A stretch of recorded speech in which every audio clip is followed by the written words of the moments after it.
we're not going to get out of here without a lot of mistakes.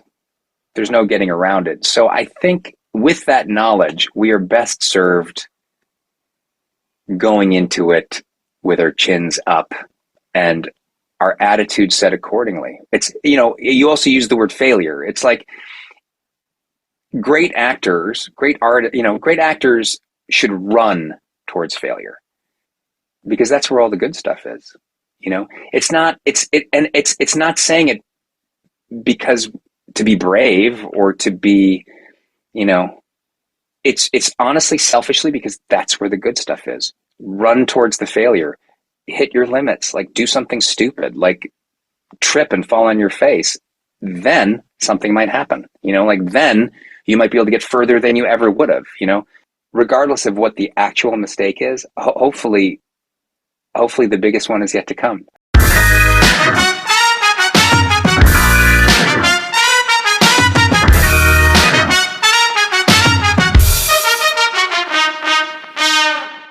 Welcome to the Funny in Failure podcast, a podcast that celebrates failure and shines the light on the emotional side of comedy, with yours truly, Michael Kahan. Today's guest is fantastic. Joel has such a great energy about him. He smiled the entire time. He is so easy to talk to. Plus, he's smart, reflective, and insightful. All the tools for a great chat. Joel also has many great stories. One that springs to mind was how he put himself out there by recording a Morgan Freeman impersonation from The Shawshank Redemption. And what came from it is crazy. You have to hear it. Joel is great. I had a blast. Okay, let's get into it. A veteran of stage and screen, Joel de la Fuente has spent the last 10 years touring Hold These Truths around America to critical acclaim. Also during this time, he starred as Chief Inspector Keto in Amazon Prime's most viewed series, The Man in the High Castle, and Dr. Johann Price in Netflix's Emmy Award-winning Hemlock Grove, and in the international series Devils. Joel can also be seen in Season 2 of the hit series The Walking Dead, Daryl Dixon, and in Disney Plus and Hulu Korean spy drama Tempest. He also last starred in You Are Quarterly Invited to the End of the World and appeared on FBI. Next up for Joel, he'll be seen in Season 2 of High Potential for ABC/Hulu. So as you can imagine, we dive deep and we cover a lot, and we chat about The Man in the High Castle, his life-changing Morgan Freeman impersonations, when your character gets killed off and you're not told about it, Hold These Truths, the second half-life of his career, Law and Order, Space Above and Beyond, spirituality and meditation, flow, plus plenty more. Before we get into this epic chat, in case you aren't aware, the videos are now available on YouTube under Michael Kahan. That's Kahan with a K, unless you're listening to it already.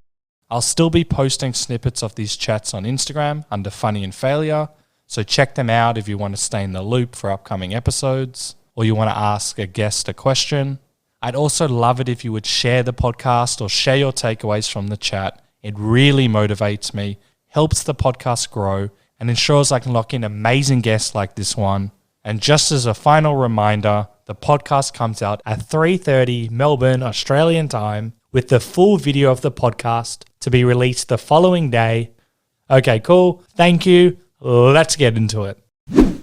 I've seen that you've done a few Comic-Cons. How have they been? I'd love to know about it. Did you ever think you'd be doing something like that? No, I never did think I'd be doing something like that. They're just great. I mean, I think if you think about it, it's essentially just the biggest gift you're being given, which is to say you are being invited to go somewhere where people from all over the world are so excited about so many different things. And they've gone to a lot of trouble to be there in some instances, and have spent a lot of time and effort in many instances getting themselves dressed to come to this thing. So it's just, it sort of awakens the fan in me too, because, I grew up just loving TV shows, loving books, loving films, and the idea that you could go somewhere and be around people that feel the same way about something, and also be surrounded and maybe even see somebody that was involved with something that you loved. It's amazing. And it's sort of great to be on the other side of it and to get to hear, what people are receiving, Oh yeah, because it would be. We've had quite a few guests who've been at Comic Cons, and they talk about the vulnerability of the I don't know what you call them, the Comic Con Patreons, whatever you want to call them, and often they can express a lot and it can be quite emotional. They say how you've impacted them. Have you been able to navigate that? I, I think just my attitude has always been we we have the opportunity to live with the show every day that you're working on, and for them this is singular for them, and so you I can put aside whatever individual things I have going on for a few hours to be present for someone's singular experience, and Nice. it's always been a great time. I mean, just you know to get to take a picture with someone that really wants to get their picture taken, or to be the recipient of a story that they've really wanted to share. It's so funny, these things too, because in those moments sometimes I have a really hard time remembering names. And I found that sometimes in these, like, you're signing pictures and stuff, and I'll remember everybody's name for like 2 hours. Like, I'll remember every single person's name there. I don't know why that is. I think it has to do just with this real focus of wanting to sort of just be available for that, because Mm. it's pretty cool. You got to show up for people that have gone to such an effort to sort of be there for you. You got a great outlook on that. I'm terrible with remembering names, but I would also imagine as an actor, you're probably one. I know you're being present and you're grateful for being there, but you probably got a very good memory, or you've learned how to. But I have people, they say their name, and I'm not trying to be rude. I'm just trying to focus on the next part in the conversation, or like maybe it's out of like context, Yeah. and I just don't call people by their names. Not on the podcast, obviously. I know their names, but in a social situation, I'm so bad. But that's my thing I got to work on. And you talk about presence. I know that as an actor, this is something you'd focus on, but these are long days. As I said, they can be Mhm. quite emotional. And for you to be able to put your stuff to the side, that's a mastery skill. Have you always been able to, put your stuff to the side, flick the switch and go? No, I feel like it's something I'm often quite terrible at, and that Oh, really? I think yeah, I think it's the practice of it, right? It's Mm. sometimes I'm good at it, sometimes I'm not. It helps if it's something like a Comic-Con where it's an event that you see coming, so you can say, I'm going to try to be available for this. I need to prepare myself to be ready for this. But when you're working every day, and the hours are sometimes really long, and life happens, that's when it's a real challenge. And that's sort of the game of it. That's what sort of makes it. You have the opportunity to fail. Like, you're going to mess up 9 times in a row, and then it's that game of, can I show up the 10th time? And that's That's that's actually a fun challenge. Oh, I like that because I would imagine, and I'm talking at the lowest of levels, like when I've done skits or I've done minor acting, if I forget a line, I'm so in my, I know I'm not a professional by any means, but I'm so in my head. But to flip the switch and be like, I failed 9 times, but can I go a 10th? How did you learn that? Because most people would, maybe they'd say like, cut, okay, go to your room, do what you need to do. But to be able to embrace that, because there's a lot of pressure when you're in a situation like that, for Yeah. example. Well, I think the biggest help to that is just living longer. Like, I think, the older you get, and the more tired you get, and the more experienced you get, Yep. you don't have the capacity to worry about certain things that you maybe had the luxury to worry about before. When I was a younger actor, I did think about it much differently. Like, I thought about it. I have a journal that I came across when I was graduating from college, and I was a theater major, and I was getting ready to go to acting school in New York City. And I was so excited and nervous and scared. And one of the things I wrote in my journal was, in 3 years, comma, when I'm a great actor, dot, dot, dot. Like, this idea that there would be a point at which there would be like a boundary, a crossover, a graduating into period where I would surpass all of the weaknesses that I perceived in myself now, like all the things that were wrong about me, or wrong about my performance, or wrong about my approach, and then I would be better. Which is to say, I would be able to cry when someone said it was time to cry, or I would be Yep. able to summon, things on demand. I don't know what it was, but it was a very sort of product oriented view of what success was. And I think that uh, I've come to understand as I get older that the things that tend to move me the most and the things that I tend to admire the most in other people's work, they're the things that happen in the in between. They're the things that happen. Interesting. It's like well, the thing that comes to mind right now, I don't know. It's been so long since I've seen the film, but I remember watching that film, True Romance. Do you remember that film? Remind me. It's a Tony Scott film, and my memory is that it's a wonderful film, but there's a scene in it with Dennis Hopper and Christopher Walken, and they sort of have at it, and someone doesn't make it after that scene, right? So it's sort of life or death. And you watch that scene, and something happens in that scene where I'm just convinced watching it that it was happening right then. Like, it Wow. wasn't just like 50, like the take they're using. You're watching something actually happen. And I sort of thought, that's the result of being willing to make a million mistakes. It's the result of not caring. It's the result of having space, allowing for things to arise. It's the gray, it's the in between. And you only get to that place by allowing yourself to risk it not happening, and also by understanding how things work, and by having worked enough to sort of have a certain grasp of what the craft of acting is, or what the, anatomy of a scene here is, and what you're trying to accomplish and all that. But it's going that extra, it's sort of like being so dutiful that you know everything, being an expert at everything, and then smudging it, then taking your eraser and allowing the lines, allowing the color not to all be in the lines, right? Like, you have to sort of live with the possibility that it's not all going to be right exactly as planned. It's not going to be exactly as written on the page. Like, the aspiration, as an actor is, mine is, our training is to serve the writing, to serve what's on the page. But a lot of the time, that's what that means is you are serving the intent as best you understand it on the page, and then you do everybody a favor by being open enough for something else to come along that lifts that even more. Where the writer themselves, as they're watching, is like, yes, I wasn't exactly sure that was, but that's exactly what I was trying to write. Yeah. And even though it wasn't every single word on the page, that I think is what inspires me, and I think that is the result of putting yourself in a situation where you don't know. I love that you wrote that in your journal and you achieved it in 3 years. That's mastery. Congratulations. When you were saying that. So, still looking for it, still in search of, You still do it. But isn't it, correct me if I'm wrong, I know that I was like this. I had all of these goals. I want to have like 5 TV shows. I want to be the showrunner, all of these things.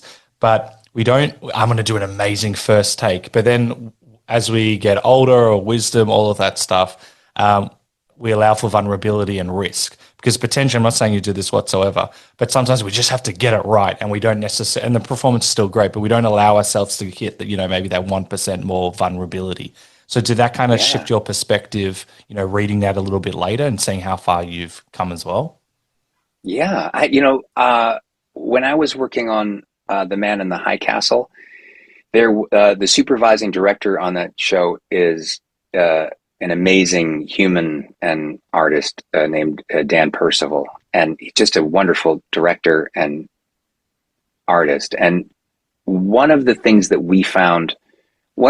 I found working with him that helped solidify something for me was, we would be working on a scene and we would talk about it, and there would be process, and it was a great show in that, like, you weren't in a rush, so we could sort of try to find our way through something, and a lot of that is Dan too, who creates that space in his work, and so then we would do something, and then I don't know what it was about us that he discovered this about me, but that he would get what he wanted. This, we would get it, like, maybe it's a take, maybe it's 3 takes, and he would be happy, and then he would look at me and say, "I've got it. Do you want one?" And to which the understanding implicitly, I mean, from the jump was, of course, he was giving me permission. Basically, it's like you've hit all the marks, you've covered the bases, you've been a dutiful, good actor. Now I'm taking you off the leash and let's go. And so much of the time, well, what that does too is it tells the actor, I've done my job, right? So the editor is going to have what they need. But now you're free to pursue things where even if it's nothing, at least you had a chance to try to be available for something. But even if it's just a split second, they can, that can go in anywhere because you've already covered your bases. You've got everything going. If you find something, if something ineffable happens in the take, they can use it. And, and it's just, it sort of, it allows for miracle sort of a thing. You know what I mean? And so, I've been having like a series of really interesting conversations with a dear friend of mine that, we were in acting school together. She was a third year when I was a first year. We spent a lot of time talking about like the relationship between like meditation and acting and the importance of breath and also just Nice. like the religious spiritual aspects of, for example, being a meditator, but then also the spiritual and religious aspects of being an actor, or of relying on breath and relying on presence and being in the moment to find something, to use the word from before, ineffable or something divine, something bigger than you are. And I think that it requires, to sort of touch on the theme of so many of the people that have talked on your show, it relies on your ability to risk failure. Like you have to put yourself in the moment as best you can. You're speaking my language. I love this. I've got 10 billion questions. I just want to shout out to, what was his name? Dan Percival. Okay, I got the first name right. I'm proud of myself, but I'll write it. Yeah. I'll write his name down. How brilliant is that? Where you can, first of all, that's great leadership and management of people as well. Even if he never has any intention of using the actors like new stuff, for example, but just seeing you and acknowledging your work, and then just allowing play and fun.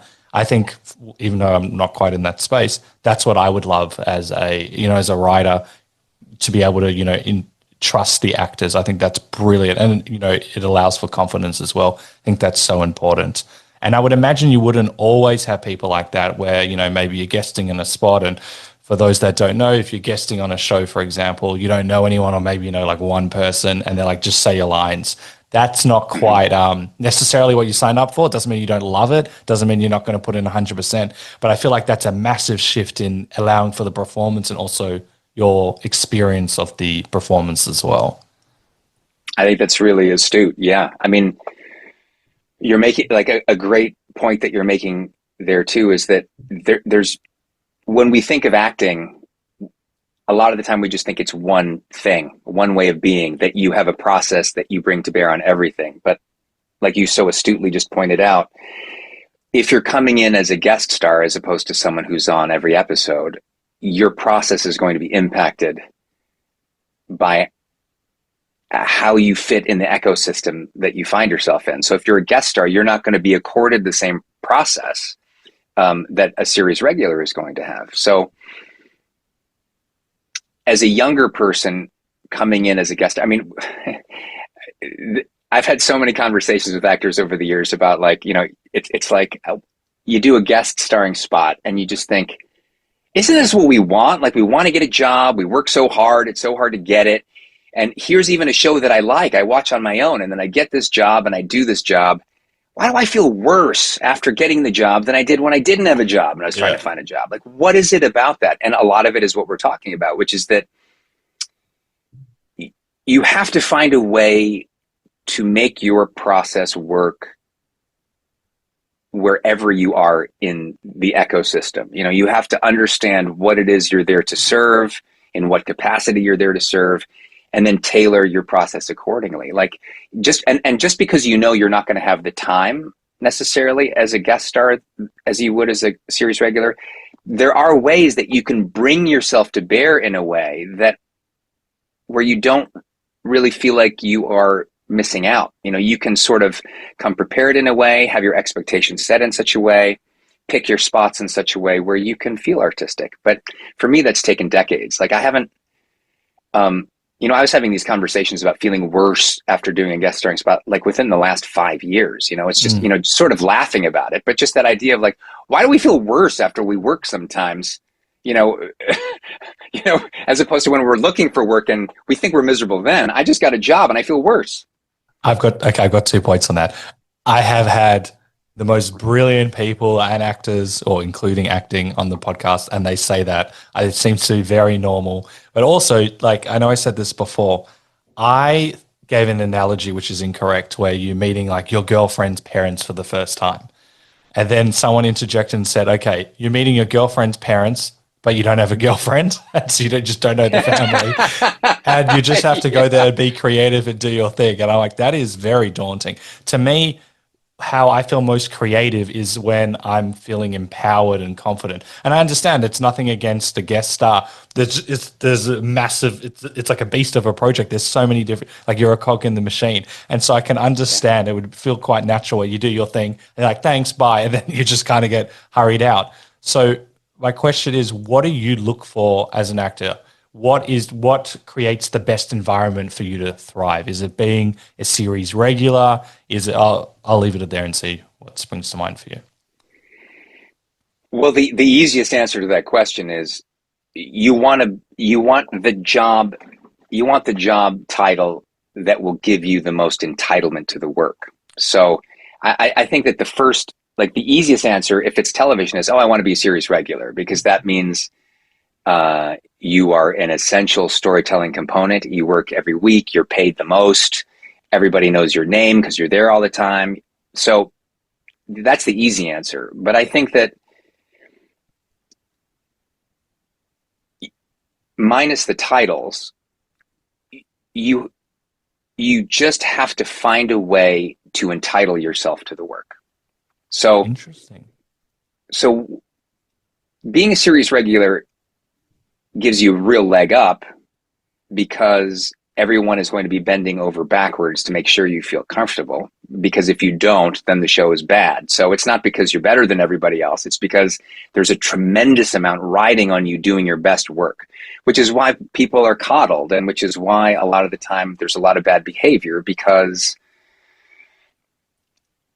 it's sort of like a misapplication of the understanding that this person needs to be made to feel as comfortable as possible to do great work. Sometimes that's just misinterpreted, and so people are like, well, I can do whatever I want, and then they're just a nightmare. But I think that if you're a guest star, if you're a day player, if you can put yourself in a situation where you feel entitled to the work, that's just as good. Like I've been so inspired on set in any capacity, like watching a background artist who brings that ability in a moment, because in the end, it's all the same thing. If someone is available and present, everybody knows it, and you respond to that. Like there's something really good happening there and really compelling happening there. So I think one of the big challenges being a professional actor, as opposed to just acting because you love acting and understanding acting, being a professional actor is understanding how to apply that in a professional setting. So like, God, I was so good in my bedroom at home, and now that I'm on a set, I suck the biggest, fill in the blank. But just, so how do you make yourself feel comfortable, entitled, in possession of your breath, all of these things in front of other people? And that is the stuff that you do when you start doing things like that. When you can play games with yourself, trick yourself, employ techniques towards that, then you give yourself a chance to start really, I think, doing good work as a professional actor. Do you get nervous doing something like that? Guest spotting on a show, perhaps you don't know anyone, and sure. And what helps? The meditation, the breath, all the stuff you've said. Can you dive into it? Yeah, all of it. It's like first day of school, right? It's like first day of school. You have that a lot. Yeah. Oh my God, those are the moments. I mean, if you're lucky, you have it a lot, and it doesn't feel good, right? So you're like, why do I want to do this again? Like, why is it? I know I really wanted this job, and now that I'm here, I'm so scared, or whatever it is. Like Yeah. and it's like, I'm in my 50s. It's like why I enjoy or put myself in the situation to be in the first day of school all the time. It's hilarious to me. Like in that moment, I have this conversation with myself every single time. Like at some point, it's just sort of like, oh my God, we're here again. We're here again, and you just don't want them to knock on your door yet because you're still feeling like a preschooler, and you got to put yourself together or find the right tools. But I think that if we're doing it right, we're still in touch with that part of ourselves. We're still in touch with those really terrifying, open, vulnerable moments. Very well said. And I've also heard you speak many examples. One springs to mind, like with Law and Order. And this, I would be doing exactly the same. Eating lunch kind of by yourself, or you're like, I think you are hiding because you don't know anyone, and I get it as well. And then like the writers came out and introduced themselves and had lunch with you, and things like that would be so important. But you don't always have that because there's a lot going on. So do things like that help you when a writer goes, hey, I'm a big fan, do you want to have lunch together, and things like that? Does that help you as well? Sure. I mean, because it's along what we're talking about, just entitlement. It's like, what makes you feel comfortable? And if someone comes up to you and says, I like you, it makes you feel comfortable, like or it takes it, it takes it one step closer to the familiar. It's like, oh, I feel like I'm a little bit more at home, like someone likes me, or it makes me more predisposed to be able to then turn to somebody else and say, hey, I really like you. You know what I mean? And so then all of a sudden it's a circuit, and I think, the more experience you have, you don't have to be at the top of the totem pole to do that. Like at first, sometimes someone from the top of the totem pole comes and says, nice job. It transforms you. You then get to a place where you realize everybody responds to that regardless. I mean, one of the things that I tell young actors, especially theater trained actors, when they're on a set for the first time, is to feel emboldened to ask questions of people, and to do so in a way that shows that you have curiosity about what they're doing. Like the example I usually use is like when you're standing there and you're about to shoot a scene, when it's appropriate, when there's time to sort of introduce yourself to the camera operator and to the camera assistant, and just to be like, hey, is this shot? Is this, because it helps you to know what the shot is. They sort of they're like, oh, someone that cares about what's going on. They will tell you what the shot is. You ask what their name is. They know what yours is because it's taped on their camera. But when you ask what their name is, that also changes the dynamic. It's like, I'm sorry, Joel, Carl. Hey, Carl, what's the shot here? Oh, well, it's a two shot. It's like you here, you're cut off right here. Thanks so much. I appreciate it. I just was wondering and then they engage you. That's then so you're good. talking to a person. Then you know then it's just sort of like you've gone from being in a situation where you're nervous and you don't know anybody. Now you know Carl. Now you also know the size of the frame. Now you're emboldened because you're like, that actually helps me. I know I'm acting from here to here. And then you sort of feel like I've dipped my toe in. I've asserted myself into the space a little bit before action. So now I'm here. So now I have just a little bit more of a chance to be available in the scene. It's like little things like that, Genius. These are life skills as well. Just, you're at a party, you don't know anyone. You're at a business networking event. All of these help. And from the entitled aspect, very interesting way. Also, I would imagine, when you're talking about what your ideal role is, when you've got that, it would allow for, maybe more of a collaboration of, potentially telling the director, oh, could I maybe do it this way, if it's appropriate, or maybe, speaking to the actors, or maybe speaking to the writers and being like, we can maybe do that as well. And I would imagine that when you've got that, that also, as we said, allows for a greater experience for you as well. And I think that's, something to strive for as well, because, you might not have that many opinions on the script, but being able to, potentially, even if it's something very small, be able to express that, as we said, would change it all. I love it. That gives me a lot of food for thought. And from tying back to the vulnerability and risk side and being present as well, when did you introduce meditation and breath work? Because this is something that I do. I love it. I'm obsessed with it. Mhm. I won't dive into it because I just geek out about it all the time. When did you discover it and why? I think that it's been something that I've been dancing around for a long time. Like I was meditating. I was already meditating off and on, but the aspiration always to have a practice in the '90s. You know, when I was doing Oh, space, okay. Oh, I had a really close friend. This friend that I mentioned earlier has always been encouraging me to sit and to meditate. But I would say that I've become like an everyday meditator, probably cool. over the last 10 or 15 years, maybe. Nice. And so it's been regular. You know, it the relationship between meditation and performance really started to become much clearer and more direct when I started doing this one person play in 2012. Hold these truths. Yeah, called These Yeah, Truths. I've got some questions Uh, on that as well. well, largely because, I mean, just the simple technical aspect of if you're talking for 90 minutes, you have to manage your breath. And if there's nobody, if you are relying completely on yourself to create the world and the different people you're going to be interacting with, you really become attuned to what arises and what passes away. You know, like what's happening in a moment and what's not. Like whether you are on your breath or not, whether you are available in the moment or not. And so I began to think of that show as a meditation, like as like a 90-minute meditation. And um, Oh. yeah, like a lot of really wonderful things happened as a result of that. You know. Or any you want to dive in or share? Because for me, when I've meditated, or I've been meditating for probably 10 plus years, I'm way more calm. I'm able to kind of receive more. I'm able to just be more still. Still got plenty of work to do, don't get me wrong, but I'm able to write better. I'm able to, it just has changed my life in so many different ways. I can't even put words to it. How's it helped you from what you were just saying before, if you want to share? Yeah, sure. That's really exciting to hear, though. I mean, I think that, I mean, before talking about all the specific things that happened, I mean, I think it is very practically speaking, as you're outlining, it just improves your life in very practical ways. You know, Yeah. like you've just said, it helps you feel better. You feel more still and available to yourself.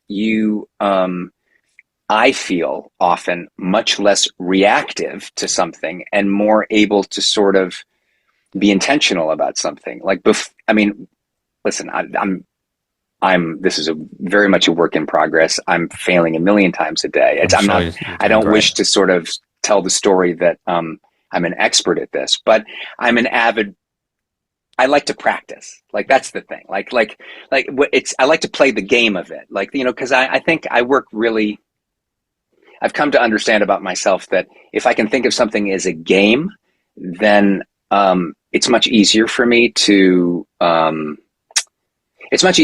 tackle challenging tasks for myself when I'm able to think about it as like a game. Yep. Um, because I become engaged competitively because I'm competitive, but also joyously because it's a game, and with a level of curiosity um, that just doesn't happen when I'm scared of something or when I'm overwhelmed or Oh, stymied by something. yeah. Uh, so, but the things that would happen with Hold These Truths would just be, well, just practically speaking, the experience of 90 minutes could at times feel much different than 90 minutes can normally feel. Like time, It your transcends experience of time. time, Yeah. it becomes very different, you know, and you know, there's, it can get highfalutin in these moments like that. So it's not really worth, you know, it's just, but, but your experience of time, you can have different experiences of it. Like it doesn't feel the same.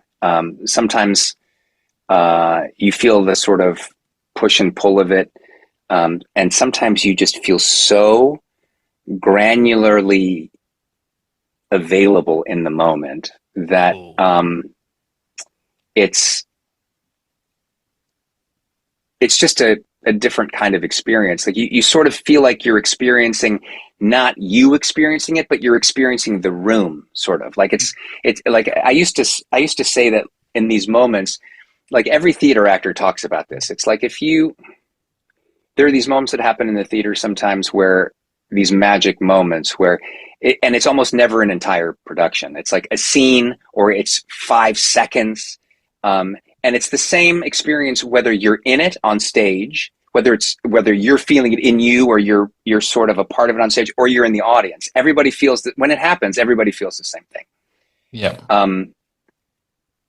You will chase that as a theater artist for your life. Like, and that's why I sort of feel like it's like it sort of parallels like spirituality and religion, because it Definitely. is that kind of an experience. So it's like, who comes to New York and studies theater who wants to be rich? Like it's like you don't do it for that reason. Like, I mean, sure, maybe you want to, you have an aspiration, like maybe I can be a star, or maybe I will make some money along the way. But the reason why you come to New York and you study acting and you're working 3 freaking jobs and you're dealing with all of the indignities that happen that we have to endure to be a theater artist, in the greatest theater city in the United States. Like the reason why we do that is because, to varying degrees, someone out there has experienced the 10 seconds, the scene, the act of a play, where you've watched this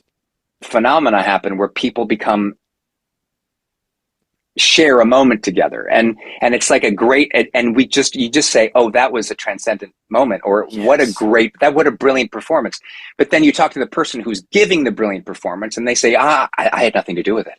I know what you mean, thank you so much, but I had nothing to do with it. Like, invariably, the most brilliant artists become the most humble people in that moment, and they're not just talking out of their butts. They're genuinely like with humility saying, I felt it too. I'm so glad you said that, but it wasn't me. It was floating between us, right? It was this thing that was floating between us, and we'll chase it. We'll chase it forever. I know, it's like heroin. I kind of call that the flow state, or like sometimes it can be an out of body experience. As you said, it transcends time, where you kind of like an open vessel. I don't have better words to explain this, where you just allow for something like greater than you, and then that moment happens and you look back.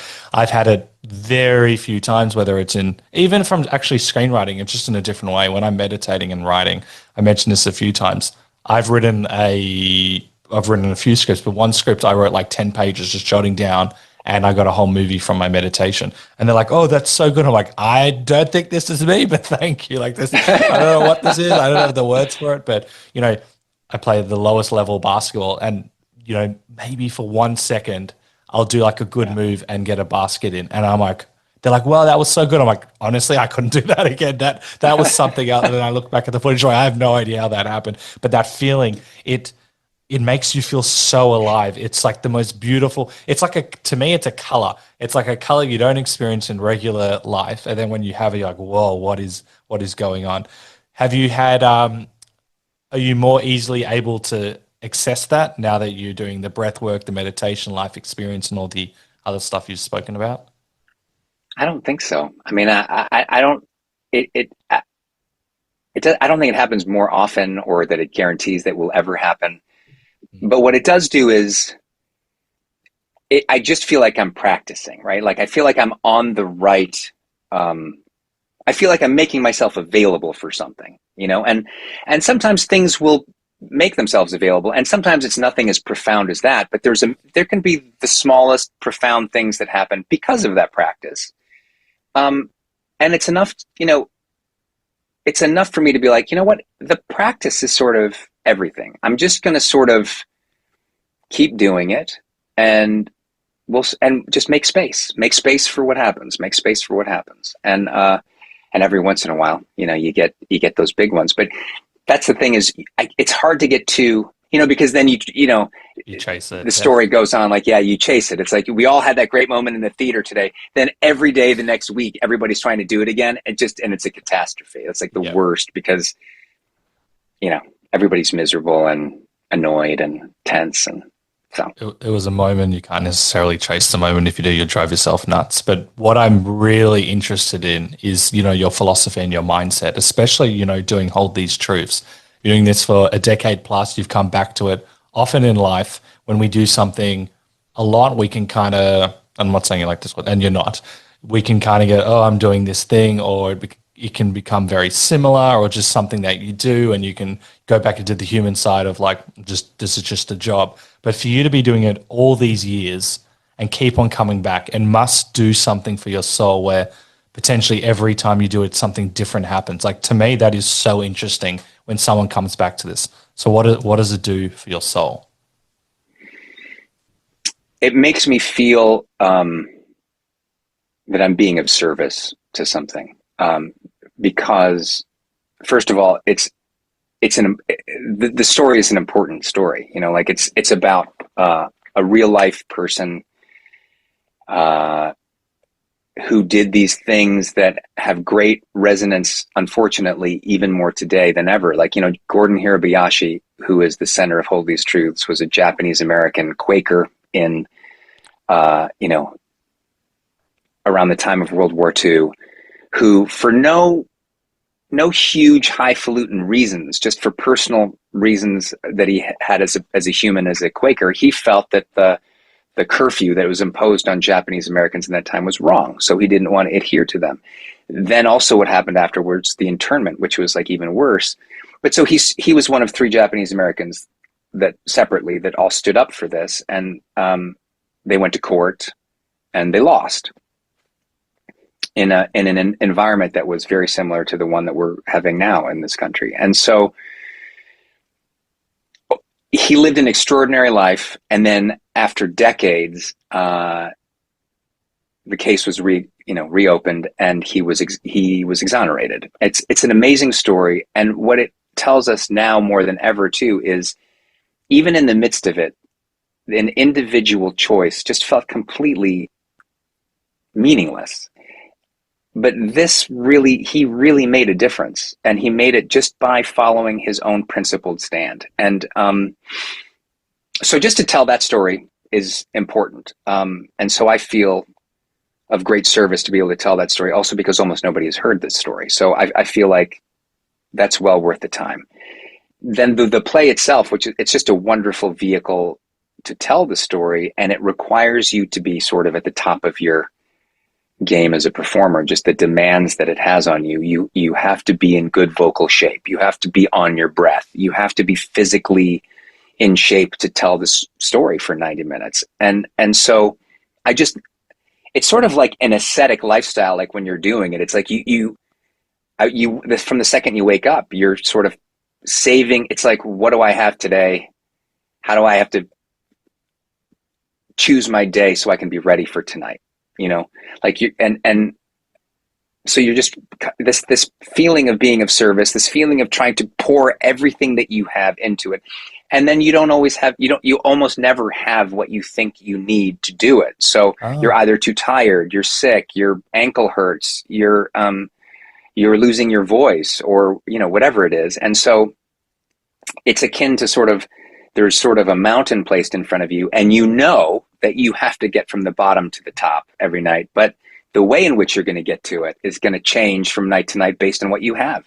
And sometimes you don't know what you have until you start. Like it's like baseball too. It's like you'll be watching someone pitch, and like, you know, your pitcher, he doesn't have his fastball. So then all of a sudden, how am I going to get through the game? So then you watch him, you watch the adjustments, and sometimes he's going to have to throw more curveballs. He's going to have to, you know, and so that game within the game is also very gratifying. Like the technical aspects as an actor,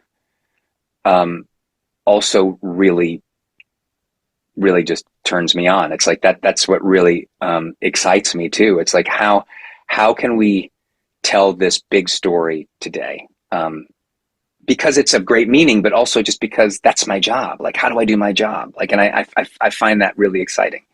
I love hearing that. And as I said, I know it's a really powerful story and you get to showcase you as well. But, you know, after so many years, it's natural as a human to kind of just, you know, it's a normal day. But for you to still feel that and see the rewarding challenge, see it as a game, I can see your competitiveness. And I know you love baseball, so it's a great analogy. That's so nice because it's also a reminder that you can make changes. It can be very minor. You can still enjoy the thing that you do, even if it's, you know, the same thing every day. It's just your perspective on it. And I think that would actually change a lot of people's well-being and mindset, knowing that you have the choice to flip it. And also for you to just get that excitement from it. I love that. That's very empowering to hear as well.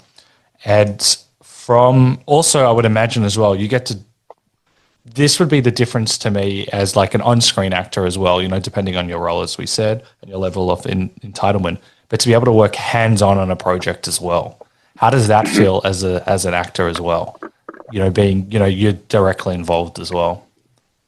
Oh gosh, I mean, I often say this, that the biggest difference between acting on stage and acting in front of a camera is that uh, on stage you are the primary storytelling component as an actor. So there is no story without you on a given night. It's like your body, your voice, your presence is what is needed, is the primary thing that people are looking at to receive the story. In With the camera, the primary storytelling component is the camera. So it's like, it's there's a subtle but profoundly big difference in those two things. And I think that for actors who haven't done theater or done a lot of theater, I think that they're missing out on like the fundamental reason why actors exist in the first place, which is to be to experience what it is to be the primary storytelling component. And so that's as hands-on as it can get. I love that. And I would imagine you studied this as well. I think within a year of you studying, you then join Space Above and Beyond. Was that, and I've got a few quotes of yours, but we'll see how we go. What was the transition like going from theater to, I assume this was your first major on-screen role. How did you navigate that? Because that would be pretty, this is a very popular and big show as well. And, there's a big cast. How did you manage that? I would imagine it would be quite crazy in a sense. Lots of mistakes. It was amazing. I mean, I was just in LA. I was just in LA like 2 weeks ago, and I ended up being there longer than I thought I was going to be. It's the longest stretch I've been in LA. It wasn't very long, but it was longer, the longest stretch I've had in a long time. And I just decided, I had a couple days off, from shooting, and I was like, hey, I'm going to go drive to the sets for Space Above and Beyond, because I knew that I knew where they were. I knew they were still standing. And so really? So I drove down there. And it's in Culver City, and Culver City in LA has changed so much since, the show was shooting in the 90s. It's super fancy and bike lanes and craft beers and all the stuff. Yep. But where Space Above and Beyond, where those stages are, they're exactly the same. So they're falling apart, and they're not being used for that purpose anymore. But it was so like stepping into a time machine, like just standing there. And I drove down there, and I just spent like 15 or 20 minutes, like walking around the outside. I took some pictures and I sent it to my castmates.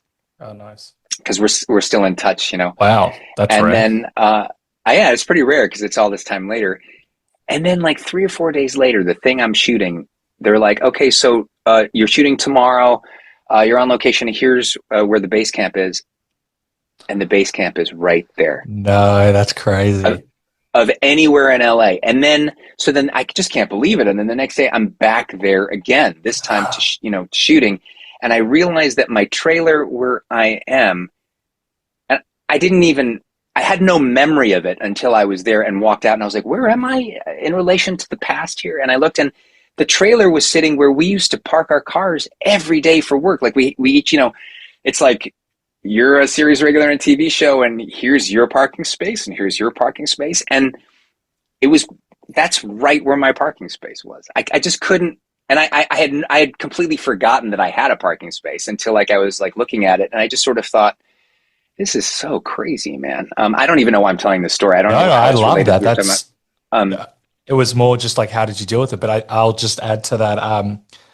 You mentioned that you had many mistakes, like we all had.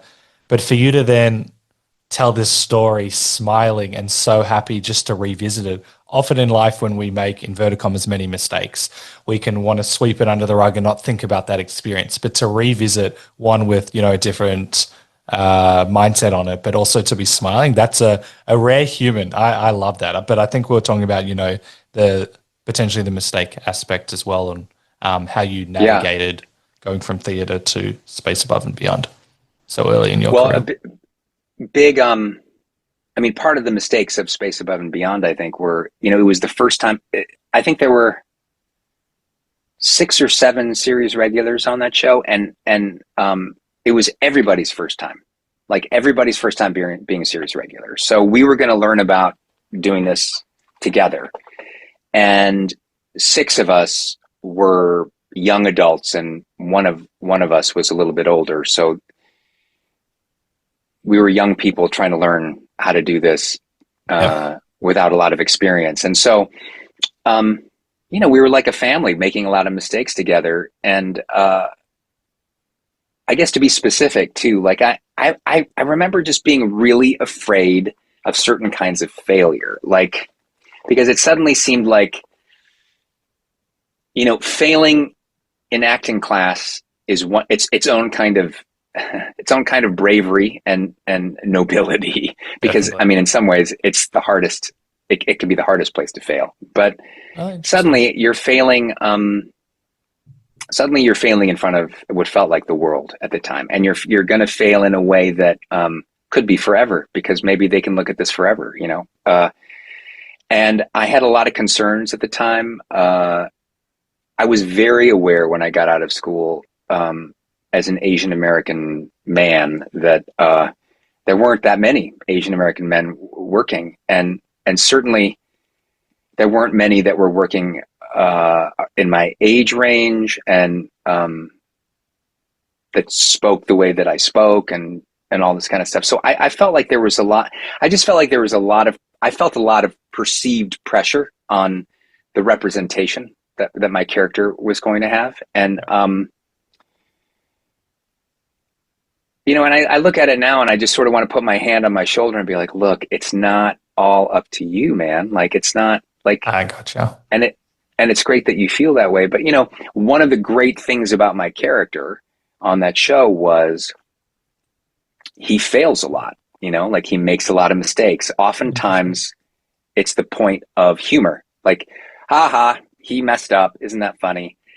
And that's a great thing to play. It was fun to play, but I was so racked with conflict about the fact that the person that is failing is I am the only person that looks like me on the show, and for some people, maybe in the entire country, that they're the only person on TV they're seeing that looks like me, and I'm the one that's failing. I'm worried about it, and um, I certainly, I don't dismiss those concerns, I I think that they're important concerns, but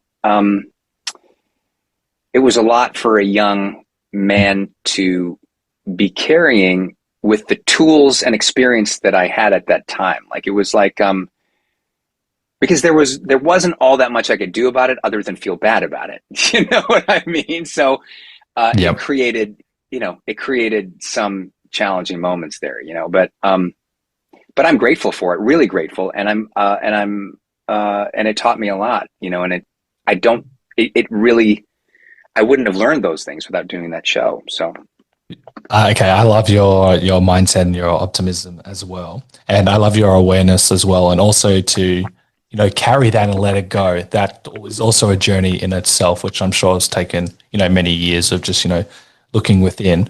What about from the I wrote it down, but the positives? When were you able to allow for seeing that your character had a lot of positives, and would have I'm sure you've met many people over the years, and there's a story with Walking Dead where you're in France and someone recognizes your character, and yeah, everyone right. and so many people see you and remember this role just through positive lens. When were you able to potentially shift to see that? I mean, I don't think it's ever been just one thing or the other, because even as we shot it, I mean, like I said, like last week, I'm texting people from the show from 30 years ago. Do Yeah, you know what I mean? And blows my mind. and I did a play earlier this year. I did it south of LA, and so many of them came to the show. And that doesn't really happen very often. Like you don't No, have casts that get together like that decades later. And so for all the mistakes made and all the fear and all the this or that, like it's genuinely a special moment for everybody on that show, I believe, and so while we're making mistakes and while I'm feeling these burdens, I'm also aware at times at how fortunate it is, and also how great this moment is, and how, you know, but I think over the years too, like, I mean, it certainly has helped that I've continued to work over the years, because, if that was the only experience I'd ever had, I think I might have a different perspective on it. But yeah, because I've had a chance to continue on, and been lucky to sort of continue to have opportunities to improve and to continue my process,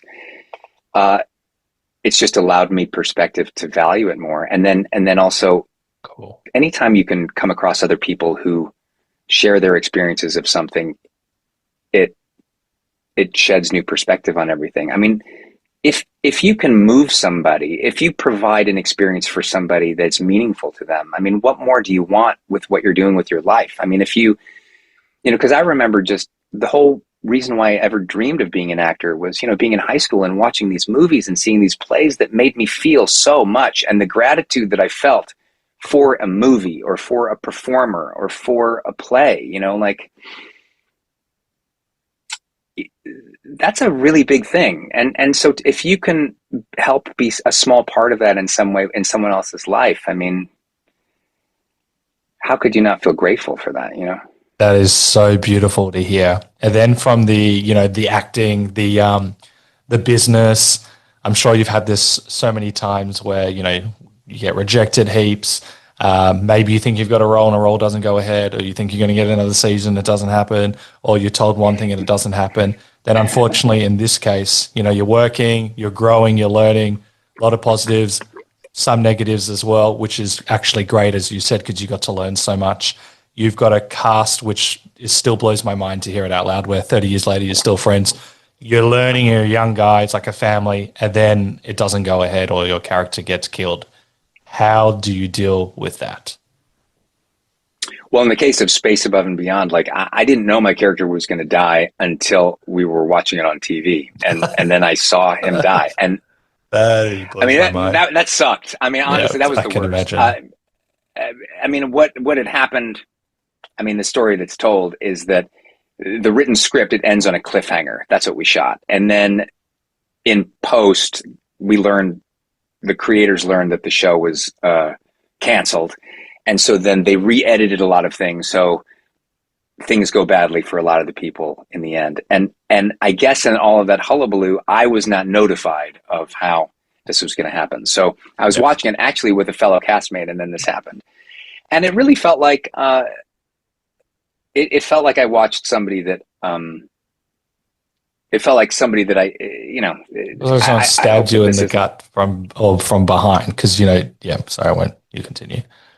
No, it's true. Well, first of all, it felt like I watched somebody that I had spent a lot of time with die, because I had been working on that for a year and a half, I guess, and very intensely too. So it felt like that had suddenly happened, and I felt a little bit bereft about it. And then I think, like you said, I did feel a little bit betrayed that I had not been, it hadn't been discussed with me, Yeah, that's and bizarre. that's part of that whole feeling of that conflicting feeling about the show, like one of those things of like, well, that just left a bad taste, like, and you think you're going to come back and you think this is going to happen. And then, it ended like that. And I think everybody was just really sad and hurt, that we weren't going on, and surprised that we weren't going on. And it was the first time for, as I said, so many of us. Of course, And yeah. so that, that lingered for a while, and just time basically helped move through that. Because you mentioned meditation and breath work kind of came in. Were you trying that as well to help? Because we've said it, but tough. You're young. great experience in the sense of thing, a lot's going on, and then I'm not trying to get you angry or anything, or but it's very bizarre that they don't let a cast member, they kill you off in the edit is bizarre. I understand it was cancelled, all of that stuff. You're also new, so you potentially don't understand the nature of the business and the poor communication that seems to be quite prevalent. What were the things that helped you move forward? Because it could have left a bit of taste where you're like, I'm never working again. Screw the industry. I'm done. I'm going to do something else. What kind of helped you to move forward? I mean, well, it did leave a bitter taste. I mean, that the bitter taste lasted for a while. It's just, the life of a freelance worker. It's like, you could feel bitter about that, but you have to get another job. You got to pay your rent. You move forward. You find the next job. You get on the next chapter. And so, for me, the most significant thing about that was the thing I'm most grateful for is that ran its course. Like the hurt about that and the confusion about that, it lasted for a while. Like sitting here now, Naturally. looking back on it, as I have all of these great, I have no conflicts with anybody involved with the show. Like I have great fondness and admiration for everybody. But this is 30 years later. It's like it is like it would be disingenuous to say that when the show ended, there wasn't a feeling of hurt and resentment for maybe that all of us felt. But in the instance that I'm talking about, like watching myself die on screen and have nobody tell me that did bum me out. I did have hard feelings about that for a while. And I think that I had the good fortune of living long enough to get over it. You know what I mean? It's that what it just faded away. And the stuff that the good stuff from that show is the stuff that lingered, because Nice. in this instance anyway, and there's a million examples of how the bad stuff could be the stuff that lingers, because that's the most significant part of that experience, unfortunately. But in the case of Space Above and Beyond, there's so many great people and moments associated with that it just outlasted that unfortunate moment. Well, credit to you. It's kind of how we see things, and you're choosing to remember and remind yourself of all these wonderful positives. Yes, negatives as well, but that's a choice, as we've said. So many people, I do this at times, we focus on the negative, and naturally, because, as we said, it was quite an experience, but, you're given 50 examples of how great it is. That's a practice in itself to remind yourself. And I know you talked about gratitude as well, but you specifically have said, this was great, this was great, this was great. And that transforms your experience as well. And more importantly, allows you to let go of it, because you don't want to carry it on for too long. You want to feel it, you want to experience it, you want to learn from it, and then hopefully move on, and then, use those experience for positivity and moving forward, as I said. And you've done that at a mastery level. So you should be proud of yourself. Oh, thanks, Michael. And this just springs to mind. I've got so many questions, but we'll go back to this. I want to know, because this kind of ties into a few things that we've been talking about, putting yourself out there, vulnerability, risk in a sense as well. I'd love to know about the video you posted as Morgan Freeman, because I feel like this was quite important for you. Yeah, I mean, you could argue that could be the most important thing of the second half of my career, so the Morgan Freeman thing was, I just unofficially been fired from Law and Order Special Victims Unit, which is to say that nobody fired me. They just stopped hiring me. And the writing was on the wall. I knew it was happening. A new showrunner took over, and that new showrunner wasn't using me anymore. And so it was really painful, and I had been recurring on that show for 10 years, and it had given me a lot of great things, in the sense that most rerun show in the world. I made a lot of money in residuals. I was able to stay home and raise my children. And brilliant. But for appearing in maybe 5 or 6 episodes per year, it offered a surprisingly good quality of life given the amount of work that I had. So, and I had a lot of time at home. I had the ability to do theater off Broadway that had great meaning for me that didn't pay any money. I could afford to do that. Um, and then the conflicting things about it, it was constantly feeling like I wasn't sure how to feel like an actor doing what I did on that show. That was a constant, perpetual battle I had on that show. So when the show ended, when I was no longer on the show, I suddenly felt like I had been having all of these struggles about how to be a professional actor, how to be, what that felt like, why I was feeling bad being a professional actor on the most watched show in the world at the time. And that I had no momentum as a result of that show. And then my career was basically going to be over, like there was not a huge demand for entering middle-aged Asian American men at that time. So I just sort of thought this might be it. My career might be over. And then on a completely personal level, I just became obsessed with trying to come up with a Morgan Freeman impersonation. So Why did that have anything to do with what was going on, or that was a side project? no, because I'm a weirdo. Like that's like I'm an actor. Like I just like I love voices and things like that, and I love Morgan Freeman. And one day I was like, oh, why can't I do a Morgan Freeman impersonation? Like because you just hear friends do, and everyone's got their Christopher Walken impersonation. And I was like, what about a Morgan Freeman? That would be great to do a Morgan Freeman. So I just started puttering around my house with it, and my wife is not pleased about the fact that I'm just constantly walking around trying to sound like Morgan Freeman. And so I post on Facebook. This was like in 2011 or 12. Like I'm trying to talk like Morgan Freeman, and my wife wants to kill me. And so someone said, hey, you should post a video of it, because the iPhone had just recently gotten the ability to do video. Like people weren't doing this. So just totally randomly, in fact, I think I was walking up the stairs in my house, and I literally I read that, and I just turned the camera on, and in whatever Morgan Freeman I had mustered at the time, I said, I'm trying, in the Morgan Freeman voice, I'm trying to talk like Morgan Freeman. My wife wants to kill me. I posted it.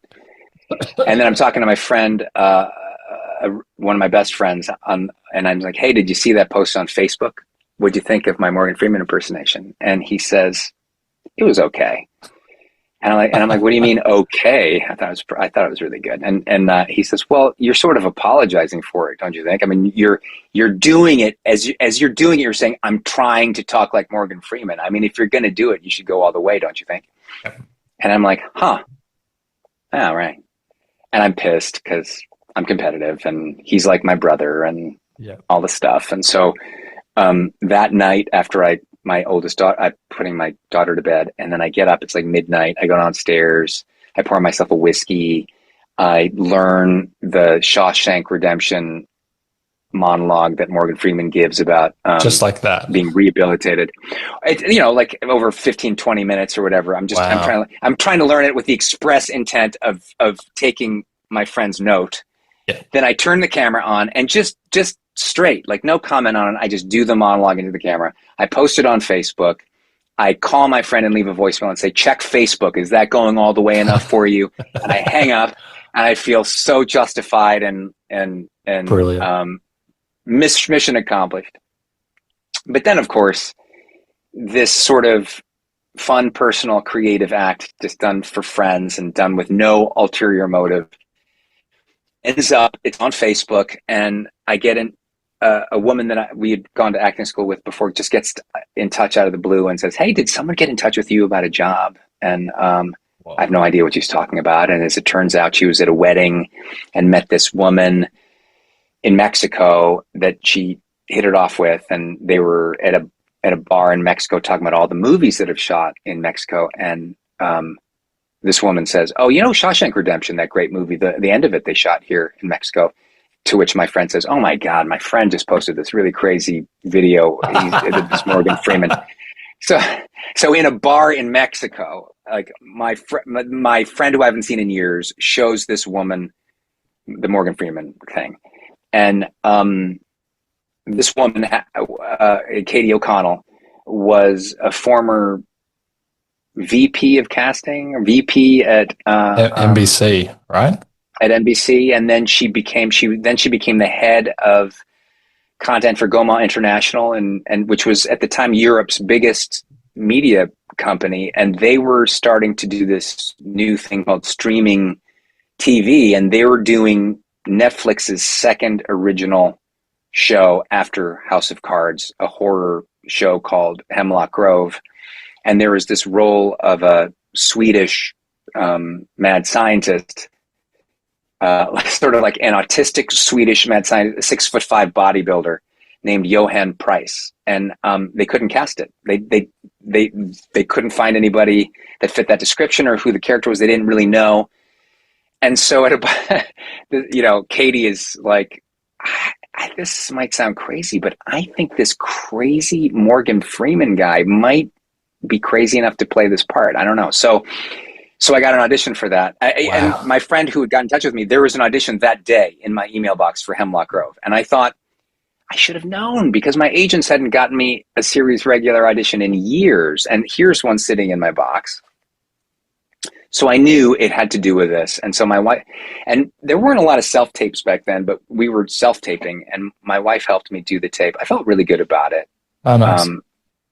And then which is rare. And then we never heard anything back. And, a few weeks go by. And literally on the day I was thinking of composing a message to my friend saying, hey, I did get an audition. Nothing came of it, but thank you so much. What a great story. My agent calls and says, do you remember that show Hemlock Grove? I'm like, of course I remember that show Hemlock Grove. He calls and I'm running lines for Hold These Truths, the one person play that I'm doing. And I'm trying to learn the lines for this thing. And he says, hey, so that Hemlock Grove thing, they want to make you an offer and they want you to fly to Toronto. And I'm like, okay, so who do I have to meet next? What happens? They're like, no, they want you to go to Toronto to do the part. Crazy. And I'm like, no. I'm like, I don't think you understand. What executives do I have to meet? What network do I have to do? And they're like, Joel, no, they're offering you the job and it's shooting in Toronto next week and you've got to go and blah, blah, blah. To which I thought, there's no way they're going to fire me from this job, because I have no idea what I'm doing, and I've never met anybody involved in this show. Like, I haven't met anybody. Like, I'm just going to show up there, and what's going to happen? And of course, it ended up being like, it's one of the great fun jobs that I've ever had. It's Great. It was such a fun, special experience for me. I met so many great friends on that show. And yeah, it just basically, and then as a corollary story to this, an important story to this, I'm thinking I'm going to get fired. It's the night before the read through, the first thing. I'm in a hotel in Toronto. I don't know a soul. And I'm about to walk back to my room, and I hear someone call my name, and I look, and it's this guy standing there who are saying, Joel, come here, come say hi to everybody. And I just recognize his face because his face is on the back of the book of Hemlock Grove. It's the author who wrote the book that the series is based on, Brian McGreevy. And I realize in that moment, as he calls me over to the table to meet, it's a huge table of all the Netflix executives and all the producers and everything. And I realize in that moment that, like, you're not going to get fired. Like, you have the answer to the question they've been asking and couldn't answer.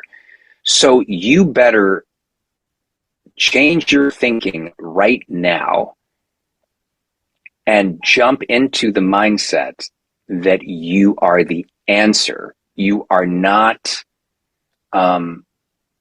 you're not wanting for anything. You're not lacking for anything. It's not like, they're going to fire me. I don't know. No, you are the answer. Give the answer, be the answer. And that was amazing, but also it's a moment of like sheer terror where you realize it's like, this is put up or shut up. It's like, I see now what the deal is. I have to stop apologizing. I have to be the expert.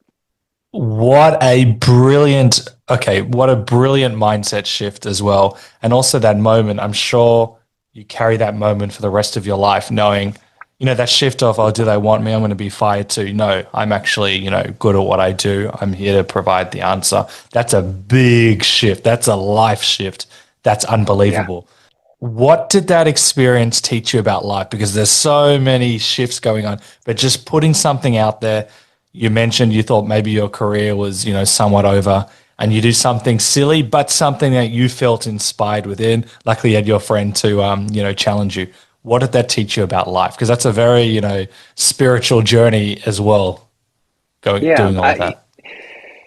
It made me realize, one, how many times and in how many different capacities I cede my point of view and my authority for not a compelling reason. There's no good reason to cede my point of view. Like, it's sometimes, like, nobody wants to hear from you, or it's not appropriate for you to do that. So that's fine. But I realize how many times, like with auditions or even in work situations, it's like you're waiting for someone to tell you what to do.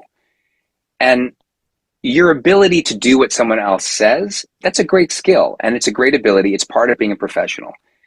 But having a point of view is what separates you. It's what makes you you. It's what gives, you can have all the tools and the ability in the world. It's your point of view that gives it meaning. It's what gives you meaning as an artist, as a human, as a father, as a husband. It's like, so it was sort of a wake up call to, like, it seems really major, but it's also just a subtle change in your outlook as well, which is just that bring that part of yourself to bear. And that what I found is that uh, so much of the time, people want you to have an answer. People want you to have a point of view. Like, when you show up, it's like, if a director is looking at you and you're just like, what do you want me to do? I think a lot of directors are like, how am I supposed to know? Isn't that your department? Like, so Yeah. if you have a point of view, they can either, because it puts them in a great position, because they can either say, not really, I wasn't really thinking that, I was thinking this. Or they can just be like, wow, yes, I never actually even thought of that. And then off you go. You're off to the races together. You're bringing something, they're bringing something. I just love that story of how you never know who's going to see your work as well. Someone being in Mm-hmm. Mexico at a bar. Also, It's true. it blows my mind. And then another iconic role. You're going to have to fill in the blanks, but I believe you get new management sometime, and the first role they put you out for is the man in the high castle. And That's then you right. have this legendary decision to make amongst the people in the man in the high castle of who you're going to play. Can you tell me a bit about why you chose the character you chose and how your management got you this role? Oh, well, so I guess the first part of that is I had had a meeting with folks to maybe take on as managers, and we had just decided that we were going to start working together. And the first call was, how do you feel about playing somebody that is not your actual ethnicity? And I thought, what a great first question. This is a complicated answer, and so we had a great conversation about it. Um, And then they said, we're asking because there's this project called The Man in the High Castle. We know you're not Japanese, but we also know you're currently doing this play, Hold These Truths, in which you play Japanese American. We know that you speak a little bit of Japanese in it. And so we were able to convey that information as we pitched you to this show, who doesn't want to see anybody that's not Japanese. And Oh, they said, oh, okay, well, we'll see. We'll see, Joel. That sounds great. Like, this play sounds great. And they knew my work from other things. And they said, okay, well, here are the two parts that he could read for. He can pick which one he wants to read for. And it was the role of Tagomi and of Kido. Um, and Tagomi is the character that's in the book, and his material, he had a lot more material. And he was a more fully fleshed out character when I read it. And I just thought, wow, that's a really great character. And then I read Kido, he was referred to as something like the round glasses man or something like that. Like, for the first, and like, he wasn't even called Kido. Like, you didn't know that was his name for a long time. but there was just something about it. Like I was just reading it and I just thought, I get this guy. Like I feel like a real connection to this guy. And as much as I love this character of Tagomi, I will never get that part because I don't feel that connection. I feel a connection to this guy. I'm reading for this guy. And so I read for Keto, and I was the first person they cast on that show. It doesn't that, and I don't normally discuss the acting performances per se and what other people say, but I'm in one group, the Men in the High Cast, because I also had Brennan Brown who plays Robert Yeah. Children, and my God, the feedback of you, I was overwhelmed for you with how amazing people said that you were the show and how great your performance was. I hope you are aware of feedback like that because there was great. Like I read it, I was proud for you. We haven't even met yet. It was just so much feedback. When you have that feeling as an actor, and you may have not had it many times before. You may have, I don't know. What was that feeling? Did you know this is the guy? I am going to be this guy, or was it just more? I feel a connection. There's something there. Michael, this is really funny because um, my impulse is to tell you, oh, I felt this connection and it was great. And from the beginning, we knew, it was such a, the character grew and everybody had this great feeling about each other. When I read my journal from that time, like it's so funny to stand back and to look back at a story. And then when you go back and you're reading the moment to moment, I was so scared during the first, like the whole first season. Like Oh, I was trying to figure him out, trying to find what it was, and constantly worried that I was doing too much, not doing enough. I had all of these ideas about my voice. Like I had this whole idea that I had this whole radical idea about Keto's voice. Like I had done a lot of research on different dialects. I was trying to find what he sounded like. And the biggest gift I got was I talked to 6 different Japanese speakers, all of whom were fluent in English, who had learned English as a second language. And they all sounded totally different, like all of them, completely different. wow. Some of and each person broke a rule. It was like, oh, Japanese people can't say their R's and L's. Well, here's one person that pronounces his R's and L's perfectly. You That know, sounds very uh, confusing. Yeah. yeah. And so, but what it did was, I was like, oh, all bets are off. I can create my own sound. And so then I sort of thought, I want to make, because here's the thing too, is that I wanted Keto to be empowered through his language. And one of the things about Asian Asians speaking English, those kind of dialects that we're used to hearing in films and television over the years, is that the dialect is defined by the sounds that the Japanese people cannot make, that the Asian people cannot make. So I know it's a Japanese accent because he can't say his R's and L's. Ha ha ha ha ha.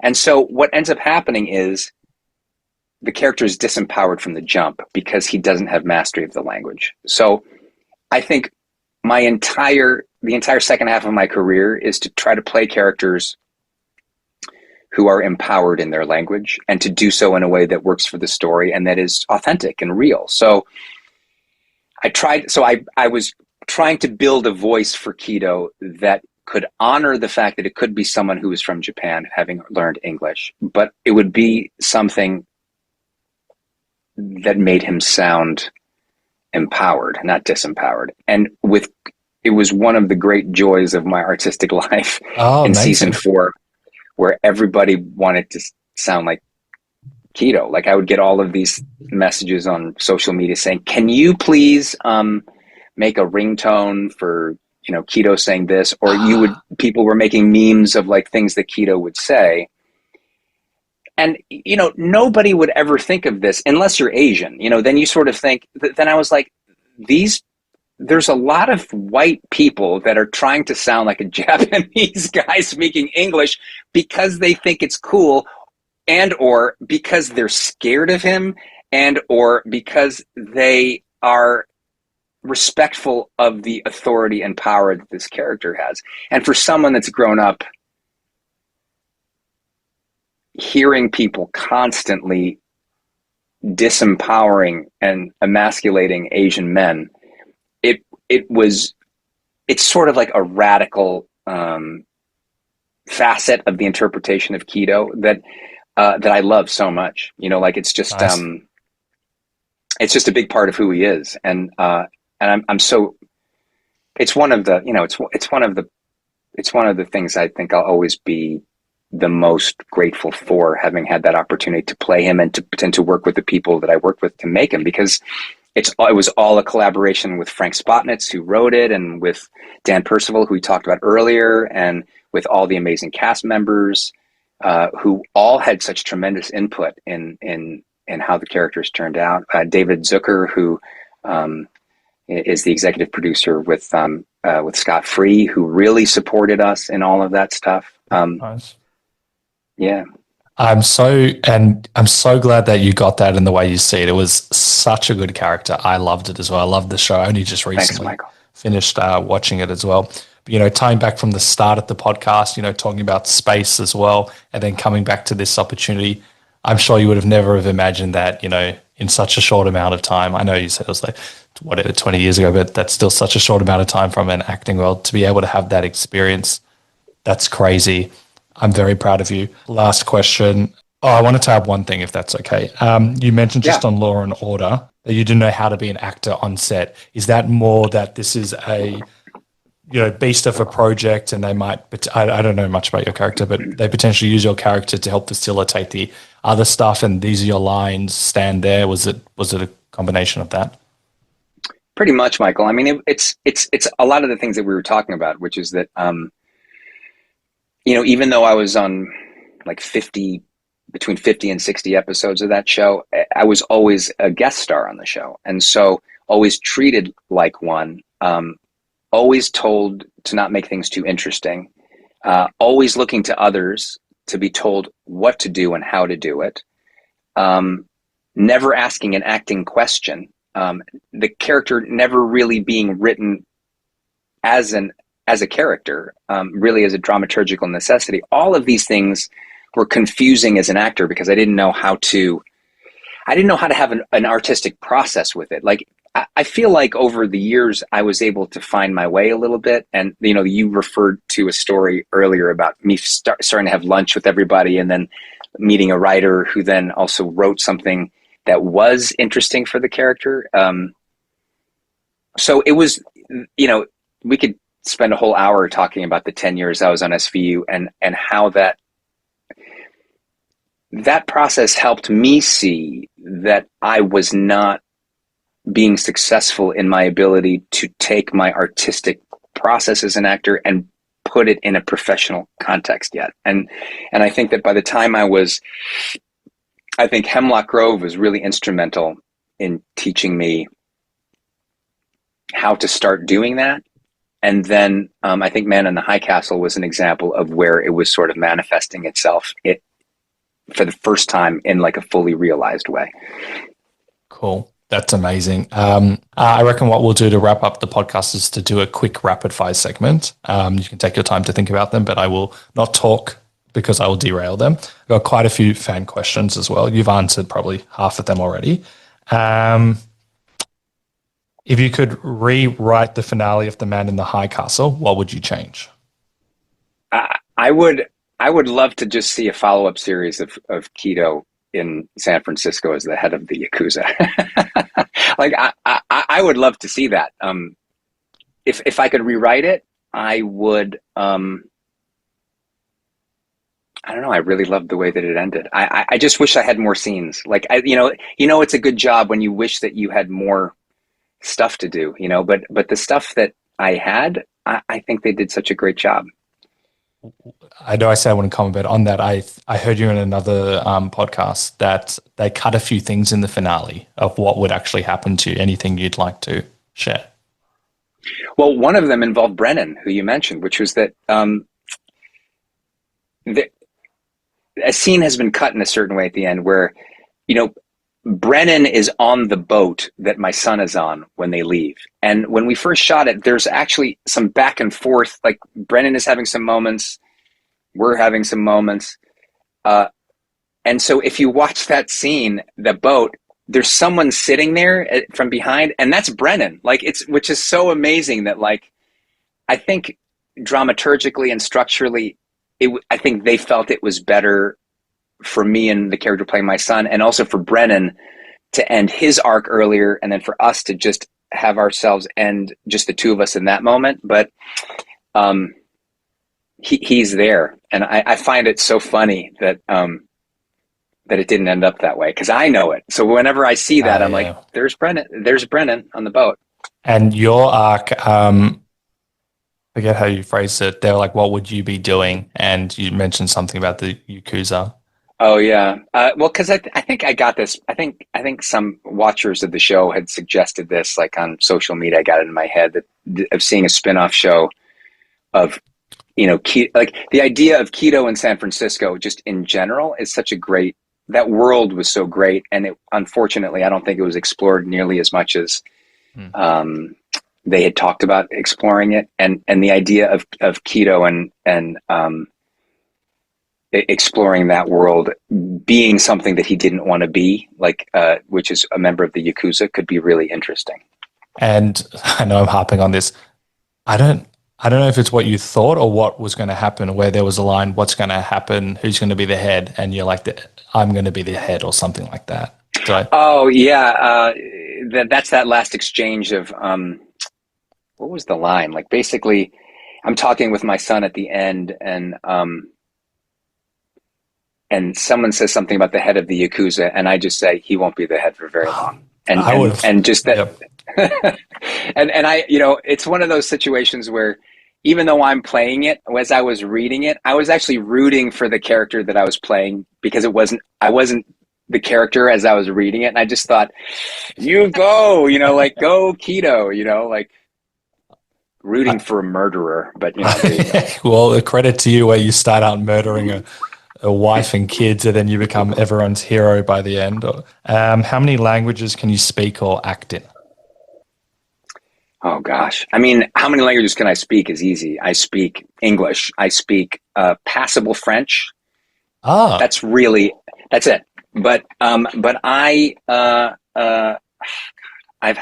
acted in a lot of different languages and with varying degrees of success.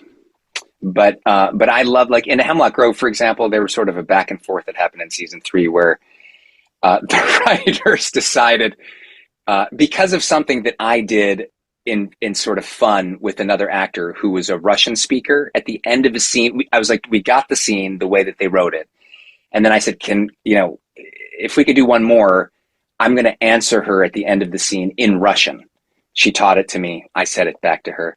And so the writers were like, oh, he speaks every language. And so then every episode, this is because I'm playing this mad scientist, this genius guy. So every episode, it felt like that season, like the Greek delivery guy came, and then I was speaking to him in Greek, and then I had French, and then I spoke something in German, and then it just was really funny because they would do this as it was sort of like this fun back and forth. Can you do this? And then I would try to do it. They'd be like, okay, can you do this? And every time, can you play the drums? I couldn't play that. So every time it was like I would have to get I'd have to get help. So like it would be like, well, I can't speak Greek, so then the Greek guy would come, and then I'd study Greek for hours to get this right, and then they'd be like, okay, now you have to play the drums, and then some drum guy would come. I'd have to learn how to play the drums. It's fun. brilliant. Did the French help you get the Walking Dead role? Uh, I think yes, it did. I mean, yes, it did.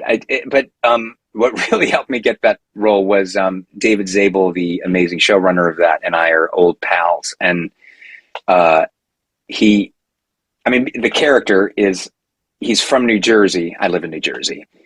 He's a French speaker. He's all these different. I mean, it's a fun amalgamation of a lot of different things. But he knew that I spoke French, and so he was thinking about me when he knew that the show was going to be in France, for which I'm very grateful. Brilliant. Last two questions. There's so many. Oh yeah, what makes you so good at playing villains? Because I don't really think of them as villains. I think. I mean, the game, to use the parlance that we've had, is the game is in finding out what somebody's code is. I mean, that's the shorthand we used a lot for talking about Keto, which was that I think what makes Keto a compelling character is that he has a code, that it's a very clear code. You might not be able to state it explicitly, but I think a lot of people can, but just that Yep. he's not evil in the sense that he's not crazy.